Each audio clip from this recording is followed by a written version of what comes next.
welcome to Whisky and Synths. This is a channel that blends whiskey drinking with music making. So we're at the Edinburgh Festival of Sound. I'm in one of the cool little venues, little peaceful little corner here.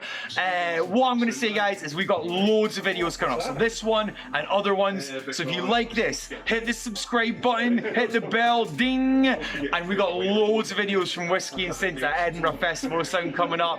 Here's one of them. Hope you enjoy it. Here we go. Let's launch into it now. We've got Sean Hart, aka Memorex Memories. Give him a round of applause. Say a big hello to this gentleman here. I'll applaud myself.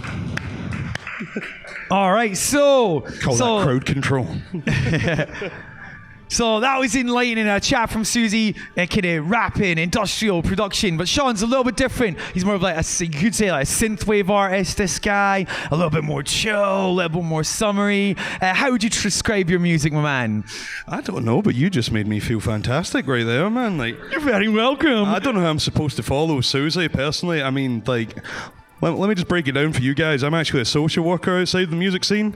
This is my first week off, and I don't know how long, so hence why I'm holding 2 drinks and I have a third there. So, oh yeah, this is off the cuff. This is raw. This is uncut. We're gonna get some uncut and raw. That's how we do it on Whisky and Synths. Right. How would I describe my music? Yeah, man. I don't know. Like, I remember Dave here. He actually said that my music was maybe classified as catchy.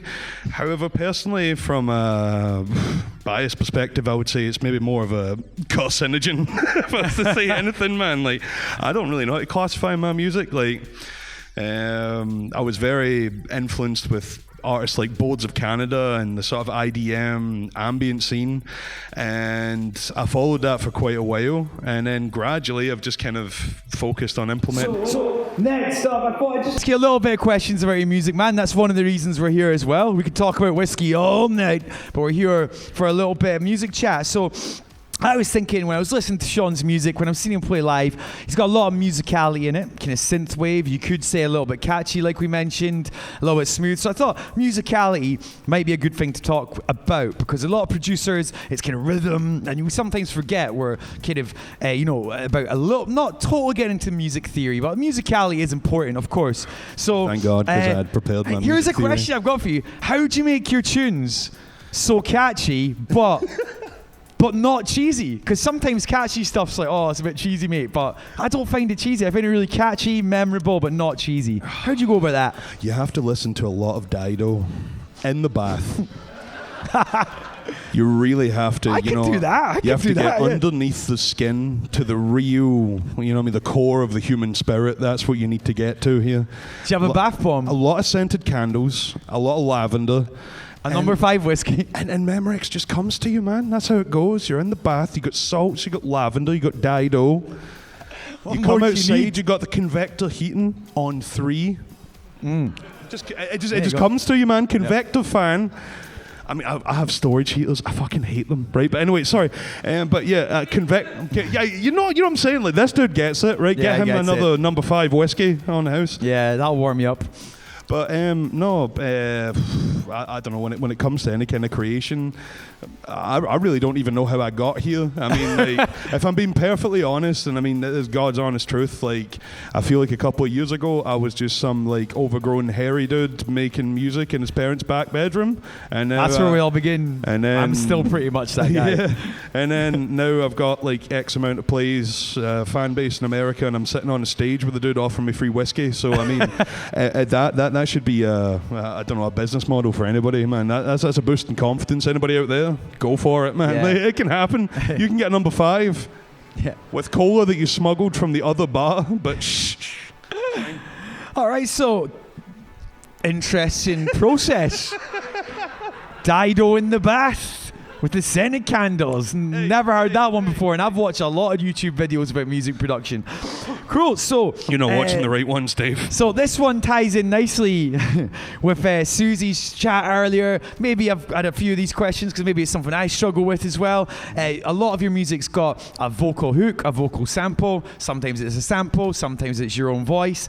How do you find the best lyrics to write them, or how do you find the best vocal sample? How do you go about that?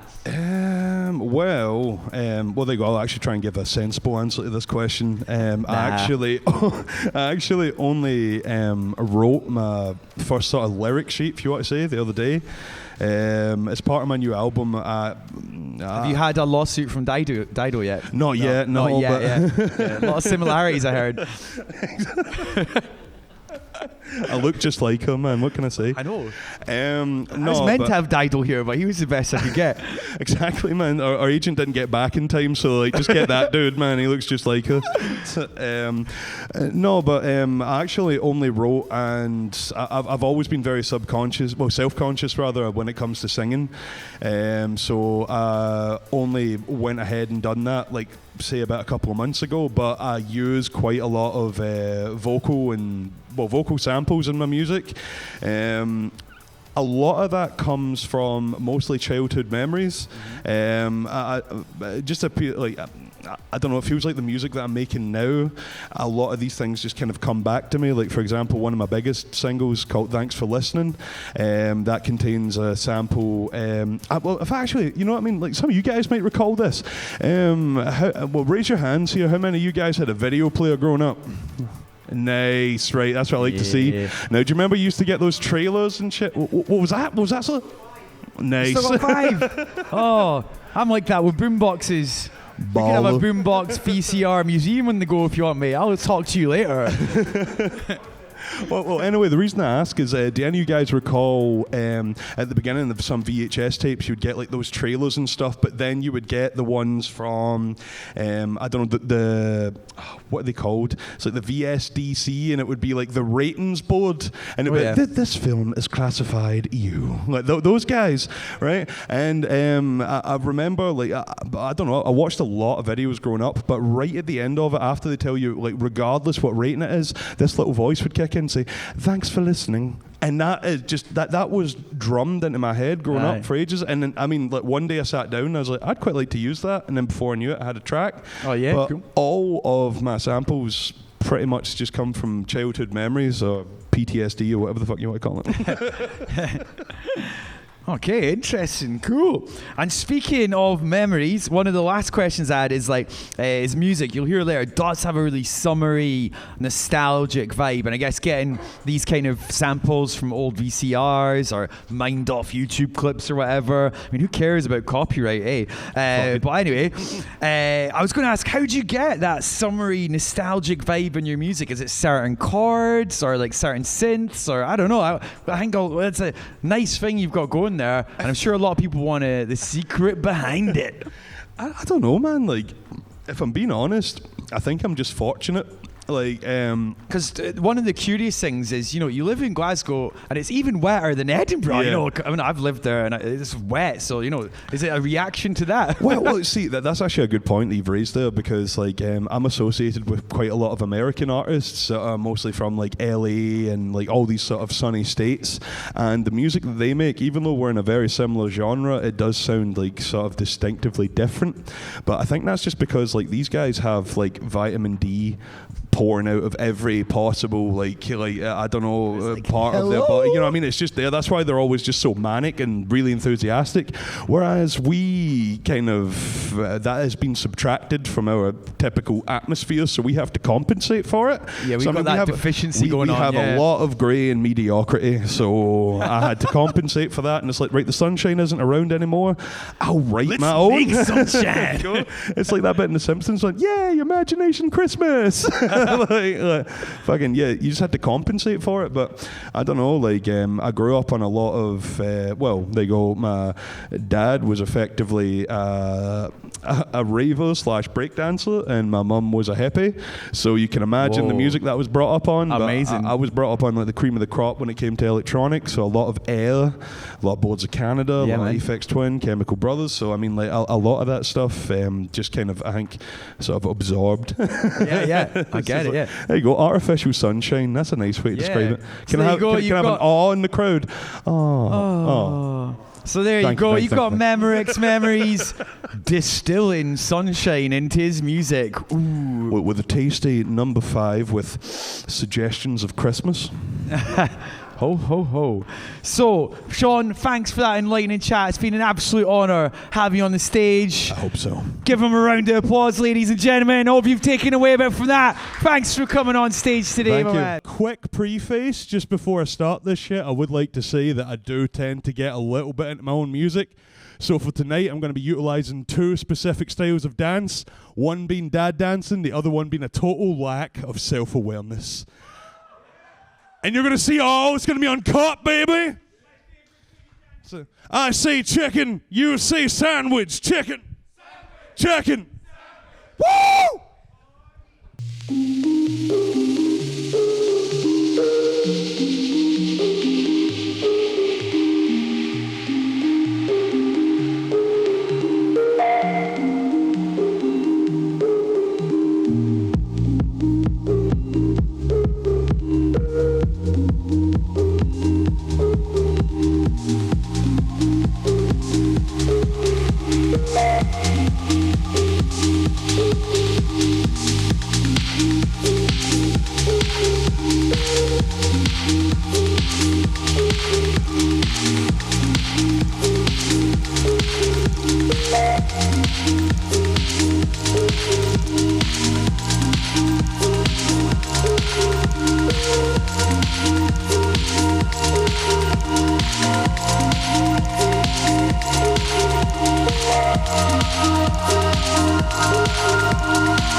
So everyone, hope you enjoyed that video. We've actually got loads more videos from Edinburgh Festival of Sound, including our whole live show at Edinburgh Festival of Sound, Whisky and Synths live. So all these videos will be coming out soon. Remember to subscribe, hit the ding button, there's a notification. We want you to be tuned in so you get these videos and more, many more production videos. Cheers, guys.